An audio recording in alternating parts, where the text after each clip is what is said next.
आज बनवणार आहे पनीरची भुर्जी। तर त्याला बघूया मस्तपैकी पनीरची भुर्जी कसं करतात। त्याच्यासाठी पनीर चांगलं मॅश करून घ्यायचं आहे, जाड त्यासाठी साहित्य आहे टमाटर, चिरलेला कांदा, एक हिरवी मिरची, अद्रक लसणाची पेस्ट आणि कोथिंबीर। तेल गरम करून घ्यायचे, जिरं टाकायचं आहे, त्याच्यामध्ये कांदा टाकायचा आहे, अद्रक लसूण टाकायचं आहे, बारीक चिरलेला टमाटा टाकायचा आहे, चांगलं परतून घ्यायचं आहे आपल्याला।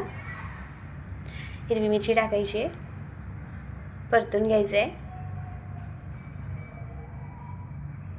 हळद टाकायचे, चवीनुसार मीठ, मॅश केलेली ही पनीर टाकून चांगलं मिक्स करून घ्यायचं आहे। खूपच पटकन तयार होणारी रेसिपी आणि मस्त लागणारी रेसिपी आहे, 2 मिनिटात तयार होती। एकदा नक्की करून बघा, लाईक करा, सबस्क्राईब करा। थँक्यू।